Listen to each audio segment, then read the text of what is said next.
وأقول في القرآن ما جاءت به آياته فهو الكريم المنزل وأقول قال الله جل جلاله والمصطفى الهادي ولا أتأول. So what I was about to say is that when you are reading a book, what I typically do when I read a book, when I first read a book, is I would typically have a look at the title and the author, and that's kind of all what you would call the front page.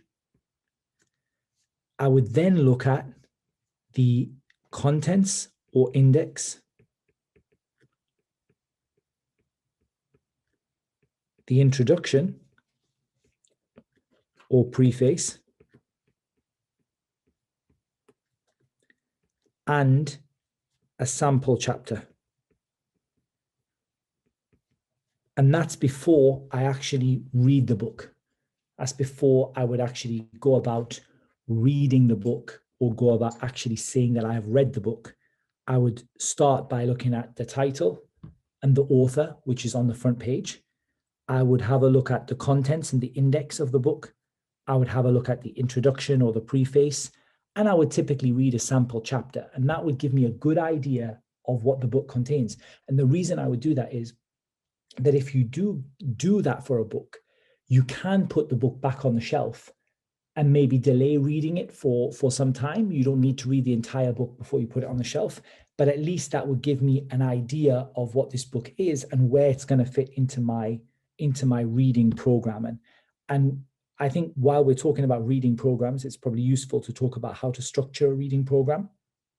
I'm not sure if Sheikh Abdul Rahman has spoken about this to the students in other classes, but I know this is his kind of idea of how he structures his reading program, and I personally really like it, which is that you divide your reading into two parts. So if here we have reading, we divide our reading into two. Part of our reading is what we would call free reading, and part of our reading is maybe what we would call systematic reading.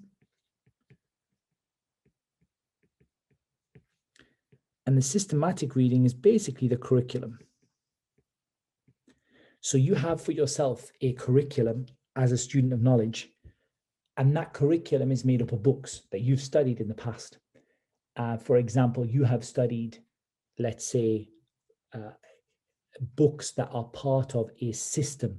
They're part of a manhajiyya or a curriculum, a muqarrar that you have. And those books form a system of seeking knowledge from beginning to end. And then what you would do is you would typically reread your curriculum on a regular basis.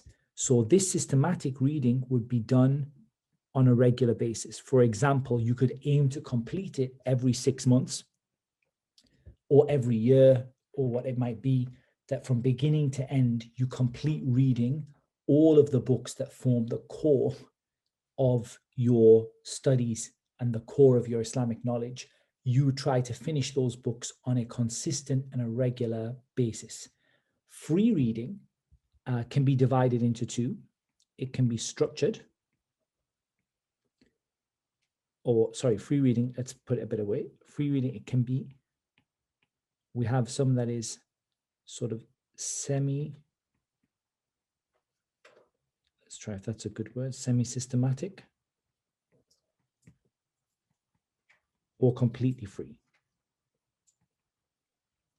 So semi-systematic is where you actually behave a little bit like your systematic reading, but it's free reading. You're not going to go back to those books again necessarily. But let's say, for example, you decide that I'm going to read all of the books of Ibn Taymiyyah from beginning to end. So of course you need your teacher to tell you where to start and which book is first and which book is second and how to understand them. But you read them in a very systematic way. I'm going to finish the works of Ibn Taymiyyah.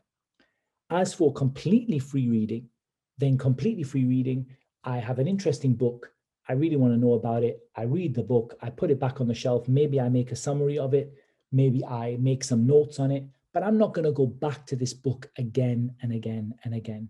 So really we end up with three types of reading. We have our systematic reading, we have our semi-systematic free reading, and we have our completely free reading. So systematic reading is a curriculum that is the books that a student of knowledge covers from beginning to end, and the student of knowledge will typically revise those books on a fairly regular basis. So this could be things like, I don't know, Bulugh al-Maram, Tafsir ibn Kathir, whatever it might be that forms the core of your knowledge in each Islamic science, and you try to reread those books on a fairly regular basis. Maybe every 6 months you complete your reading and you start again. As for free reading, you've got sometimes you behave in quite a systematic way, whereby you are reading something that's not part of your curriculum, but you're reading in a very structured way. Like, I'm going to read the works of Ibn Taymiyyah from beginning to end. And sometimes you are doing truly free reading, where you find a book you like, you read the book, you finish it, you make some notes on it, and you don't go back to it again, at least not until you feel that you need to go back to it again.